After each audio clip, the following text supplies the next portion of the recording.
Men are moved by two levers only: fear and self-interest. Napoleon Bonaparte, they tell you hard work guarantees success. They sell you the dream of equal opportunity. They want you docile, compliant, working for scraps while they feast. The truth is, the world is rigged. Not everyone starts at the same line. Some are born with advantages you can only dream of, and they will use them. They will lie, cheat, and steal to maintain their position, and they will call you entitled for even questioning it. Don't buy their lies. The comfortable narrative is that merit prevails. That talent will always rise to the top. That playing by the rules will ultimately lead to victory. This is a comforting delusion, a lie designed to keep you grinding, keep you contributing, keep you from looking behind the curtain. The harsh reality is that connections matter more than competence. Wealth begets wealth, and the game is often rigged against those who don't know the rules, or worse, those who refuse to play dirty. They want you to believe in the system. They need you to believe in the system, because without your belief, the whole charade collapses. They preach fairness while actively manipulating the scales. They celebrate hard work while rewarding inherited privilege. They sell you the illusion of control while carefully orchestrating your every move. Recognize their game, understand their motivations, and refuse to be a pawn. The world doesn't reward effort, it rewards results. And results often require ruthlessness, a willingness to bend the rules, and a network of powerful allies. They won't tell you this. They'll tell you to be nice, to be patient, to wait your turn. But while you're waiting, others are taking. While you're being nice, others are being strategic. While you're playing fair, others are playing to win by any means necessary. Forget the platitudes about hard work and dedication. Focus on leverage. Focus on power. Focus on understanding the hidden levers that control the game. Learn to identify the players, their motivations, and their weaknesses, and learn to exploit them. This isn't about being a good person. It's about survival. It's about refusing to be a victim. It's about taking what is rightfully yours, even if you have to take it from those who don't deserve it. They want you to feel guilty for questioning the status quo. They want you to feel ashamed for seeking more. They want you to believe that happiness lies in contentment, in accepting your lot in life. Don't listen to them. Your ambition is not a flaw. Your desire for more is not a sin. It is your birthright. The world is yours for the taking, but you have to be willing to fight for it. You have to be willing to break the rules. And you have to be willing to confront the uncomfortable truths that they desperately want to keep hidden. The truth is, success often comes at the expense of others. It requires making difficult choices, sacrificing relationships, and sometimes compromising your own morals. They won't tell you this. They'll paint a rosy picture of ethical success, of rising to the top without stepping on anyone's toes. But that's a fantasy. The real world is a battlefield, and only the strong survive. Don't be naive. Don't believe the lies. The system is rigged. The game is unfair. And the only way to win is to play by your own rules. Embrace the darkness. Embrace the truth. And become the master of your own destiny. The human mind is a battleground, a constant struggle between instinct and reason, between the desire for comfort and the hunger for power. They tell you to listen to your conscience, to follow your heart.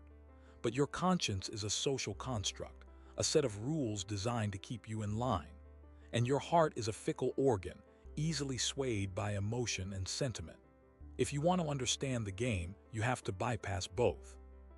You have to learn to think like a predator, to see the world as it truly is, a hierarchy of dominance and submission. The truth they hide is that emotions are weaknesses. Pity, empathy, compassion, these are liabilities in the arena of power. They cloud your judgment, they make you vulnerable to manipulation, they prevent you from taking the necessary actions to achieve your goals. A successful man understands this. He cultivates a detachment from his emotions, learning to use them as tools rather than being controlled by them. He sees other people not as fellow human beings, but as pieces on a chessboard to be moved and sacrificed as needed. This isn't about being a sociopath. It's about understanding the nature of the game. It's about recognizing that sentimentality has no place in the pursuit of power. They preach the value of cooperation, of working together for the common good. But cooperation is a strategy, not a virtue. It's a means to an end, a way to leverage the resources and abilities of others to achieve your own objectives. The moment cooperation ceases to be beneficial, it should be discarded without hesitation. Loyalty is a trap. It binds you to others, limits your options, and makes you predictable. A successful man is loyal only to himself, to his own ambitions, to his own vision of the future. He understands that relationships are transactional, that everyone is ultimately looking out for their own interests. They tell you to be humble, to be grateful for what you have, but humility is a disguise for weakness. It's a way of concealing your ambition, of avoiding the envy and resentment of others. Gratitude is a form of obligation, a debt that must be repaid. A successful man is neither humble nor grateful. He knows his own worth, he recognizes his own potential, and he takes what he deserves without apology. He understands that the world owes him nothing, and that everything he achieves is the result of his own efforts, his own cunning, his own ruthlessness. The truth is, most people are sheep. They are easily led, easily manipulated, easily controlled. They crave security, they fear change, they cling to the familiar. They are terrified of taking risks, of stepping outside the boundaries of what is considered acceptable. A successful man is a wolf among sheep. He sees their fear, he understands their weaknesses, and he exploits them without mercy. He is not afraid to challenge the status quo, to break the rules, to defy expectations. He understands that true power lies in being different, in being unpredictable, in being willing to do what others are not. They will try to shame you. They will call you selfish, greedy, immoral. They will accuse you of lacking empathy, of being insensitive to the needs of others. Don't listen to them. Their accusations are a sign that you are on the right track. They are threatened by your ambition, by your success, by your willingness to break free from the herd. Embrace their scorn. Wear it as a badge of honor. It is proof that you are not one of them. It is proof that you are on your way to becoming something more. The path to power is not paved with good intentions. It is paved with difficult decisions, with uncomfortable truths, with the willingness to sacrifice everything for your goals. It requires a cold heart, a sharp mind, and an unwavering commitment to your own success. It is not for the faint of heart. It is not for those who seek comfort and security. It is for those who are willing to embrace the darkness, to confront the uncomfortable realities of the world, and to become the masters of their own destiny. Understand that the world is not fair. Good things do not always happen to good people. Hard work does not always lead to success. The universe is indifferent to your suffering, to your hopes, to your dreams. The only thing that matters is power. The ability to control your own life, to shape your own destiny, to impose your will on the world. And the only way to achieve that power is to be willing to do what others are not, to think what others are not, to become what others fear. The greatest lie they tell is that happiness comes from external sources, that it can be found in relationships, in possessions, in the approval of others. But true happiness comes from within. It comes from the knowledge that you are in control of your own life, that you are not a victim of circumstance, that you are the master of your own destiny. And that kind of happiness can only be achieved through power, through the ability to shape the world according to your own will. So cast aside your illusions, abandon your naive beliefs, embrace the truth, no matter how ugly it may be. Become the predator you were meant to be, and claim your rightful place at the top of the food chain. Imagine a scenario. A high-stakes business deal hangs in the balance. Two companies, locked in negotiations, circling each other like predators. One is a well-established corporation, decades of history etched into its foundations, a reputation built on tradition and a cautious approach. The other is a young, aggressive startup, brimming with innovation and hungry for market share, led by a charismatic but ruthless CEO who understands the brutal realities of the modern business world. The established corporation, blinded by its own self-importance and adherence to outdated principles of fairness and collaboration, approaches the negotiation with a sense of entitlement, expecting the startup to be grateful for the opportunity, to fall in line with their demands. They believe their size and reputation alone will be enough to secure a favorable outcome. They talk about synergy, about mutual benefit, about creating a partnership for the ages, while secretly plotting to absorb the startup and strip it of its most valuable assets. The CEO of the startup, however, sees things very differently.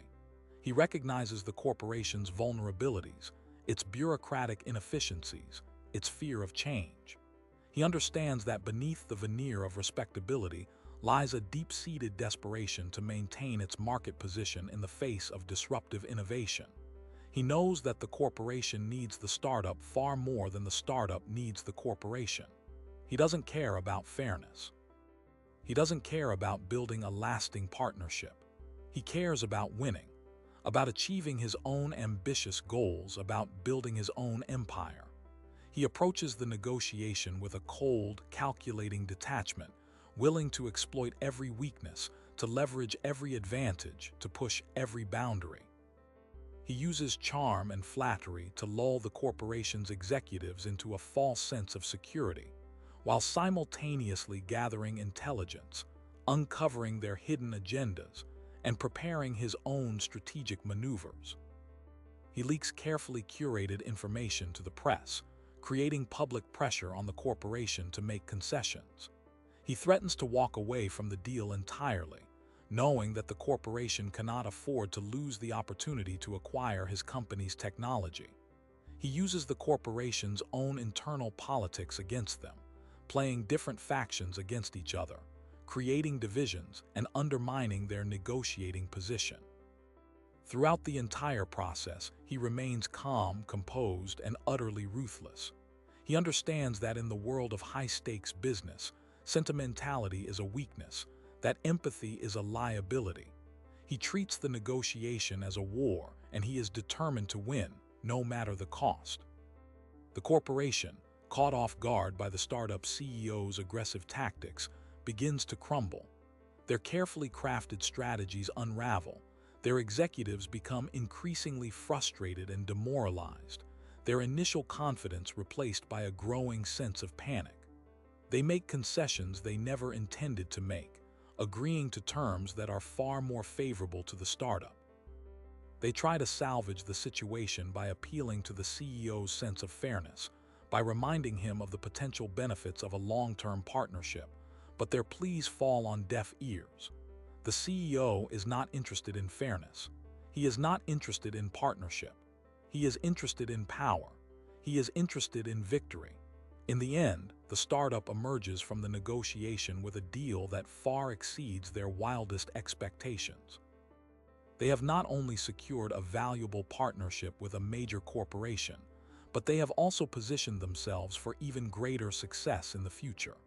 The established corporation, on the other hand, is left reeling, their reputation tarnished, their executives humiliated, their shareholders questioning their leadership. The moral of the story is not that the startup CEO is a villain, but that he is a realist.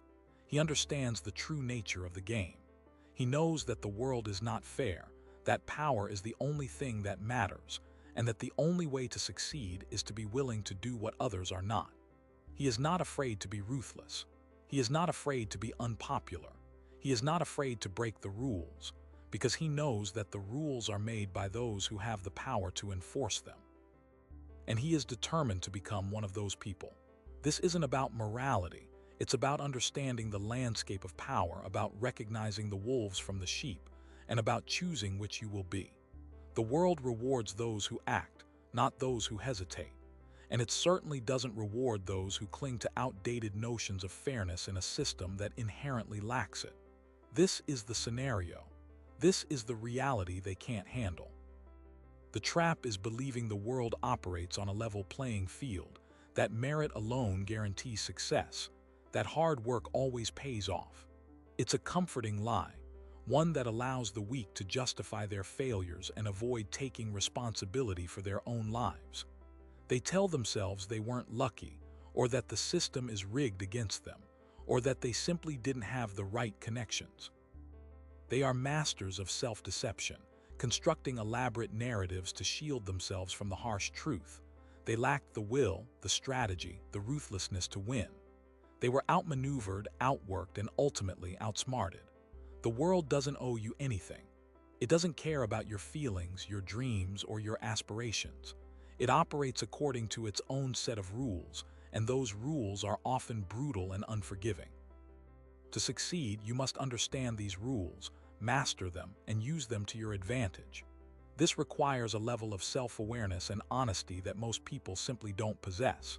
They are too busy clinging to their illusions, too afraid to confront the reality of their own limitations.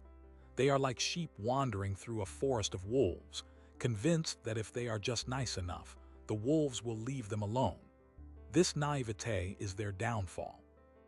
They are easy prey, ripe for exploitation by those who understand the true nature of the game. The trap is also believing that your intentions matter more than your results. The world doesn't care about what you intended to do, only about what you actually accomplished. You can have the best intentions in the world, but if you fail to deliver, you will be judged accordingly. This is a hard pill to swallow for many, especially those who have been raised to believe that good intentions are enough. They are taught to value effort over outcome, to prioritize process over results. But in the real world, results are all that matter. No one